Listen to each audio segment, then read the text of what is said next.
Hello, my name is Rich Howard, owner of Architectural Builder Supply. In this video is to bring you a closer look at the RSG. This is a part number DH24120FC.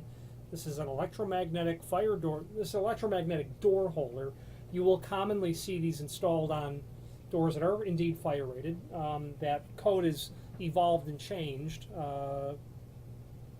for a variety of reasons, I suppose. But the fact of the matter is you will very commonly see these installed on existing fire-rated doors. This is what is called a flush mount, and that would be the FC part of the part number. The DH is door holder. The 24120 is a reference to the fact that you can wire this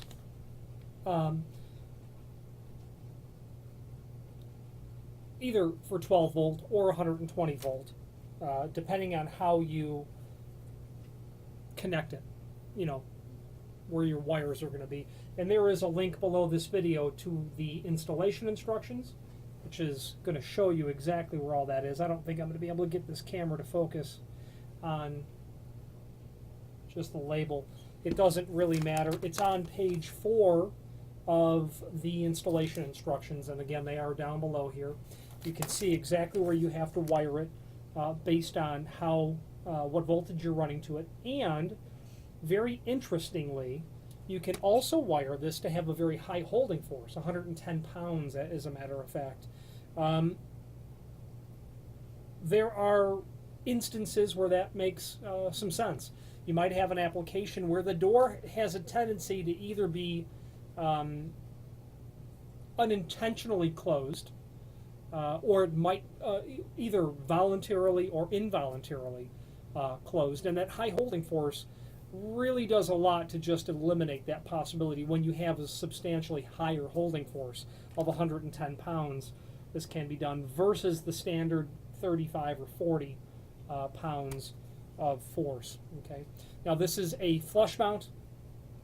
Really, the bottom line is you're going to install this into a standard single gang sort of installation. Durable die cast metal. The unit's heavy. The entire unit weighs, and I'll give you a tour of all the parts, about 2 pounds.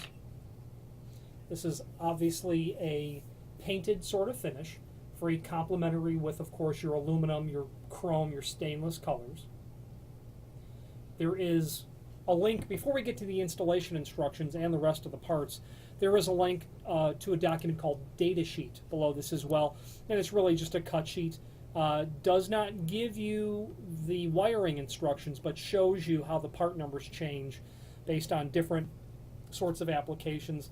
Second page, right-hand side, ordering information will give you how the part number will change. Like I said, flush mount, surface mount, recessed, different letters and how that's put together. Also on that same second page, lower in the left, is a link to accessories. It's very common to use extensions where you will have wall conditions by which the door simply cannot get close enough to the wall to make that contact.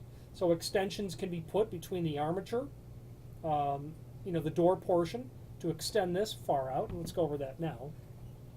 There, of course, is your door portion. Let's go over these items and their dimensional properties at the same time. Here we go. So your door, your frame portion, that's going to be 2 and 13/16 wide. Overall height of the item, about 4 5/8. Projection, 7/8 of an inch, 15/16. All the way to the back of the unit, 1 1/8, and then a total of about 2 inch. Okay.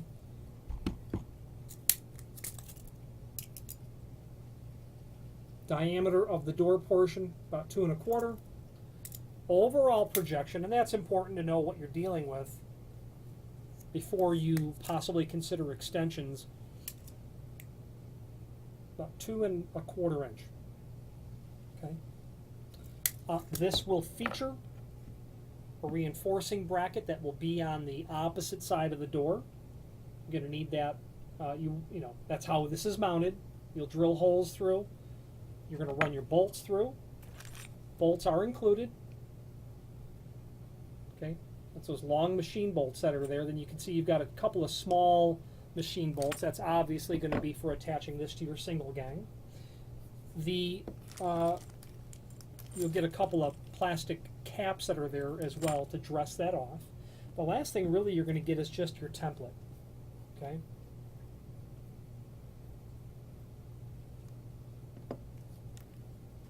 That is your door template that's there. Okay. That is everything that is in the package when it arrives to you.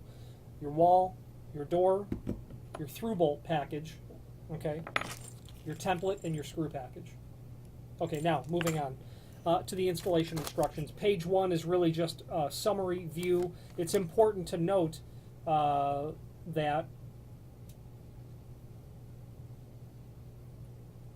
the standard installation is going to give you a 3-inch sort of condition. Okay, from wall to the wall, from door to the wall. That's 3-inch. You had your 1 1/8 there. You had your 2-inch here, or whatever it was, 2 1/8. Okay, so 3-inch. The extensions are going to operate in terms of 1 inch, 1.5 inch, 2-inch, 3-inch, and you can get a 4-inch, and that 4-inch will articulate with a pivot point about in the middle, and that is on page 2 in the lower left-hand corner. Page 2 gets to the assembly instructions. Okay, as does page 6. So step 1 basically says, you know, get the magnet installed onto the wall, energize it, get your door portion attached to that, connected to that, and the steps 1 and 2 simply show you the proper way to do that. You want the armature centered on the unit itself. Step 3 is the other template. Briefly, I didn't call attention to it, but this is self-adhesive on the back. This is going to reside just like this. And you're going to actually use, once this is connected to the wall, you will bring your door up to it, make sure that your positioning is correct, peel away the 2-sided tape, or the paper backer that's on there, transfer this to the door, and then your template will go in the center of that, neatly. Because it's crucial that it makes proper contact, obviously. Step 3, 4, and 5 show that, proper contact. Step 6 shows, step 6 and 7 and 8 actually show the balance of the installation instructions. And then, of course, 9 is drilling the holes, transferring the points to the through bolt. Now, catch plate assembly, should you need to uninstall it, you will need a flat wrench to get down onto here so that you can unthread this. You're going to need that wrench for sure to unthread that. Should you need to add extensions, step the page 4 is really the should have been on page 2, because it draws, you know, your attention on how exactly to wire this per the table that's there. Okay, this is intended for AC sort of power.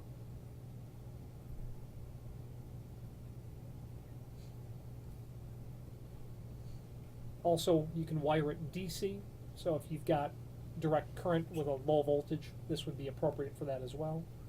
Either way, it's going to work. It's very handy because it's doing all that on board. You would not need a rectifier, depending on how you wire it. And then, of course, very common that it's going to be wired down the road or down the line with something else.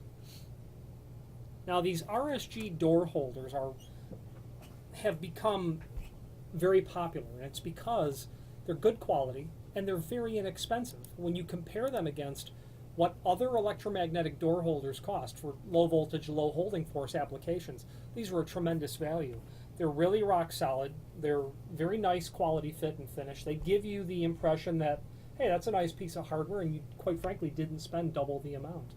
So we sell a lot of these as a result of that. Okay. There is a link below this video to the manufacturer's page, and from there you can launch into their website. But before that, you will be able to see from us all of the other items that we sell from RSG. And on that first page, you will be able to see the extensions that are there, and you can pick those up and order those at the same time. From their link to their website, you can see other items that this company manufactures, items that we don't necessarily have on our website, but are of course able to special order for you.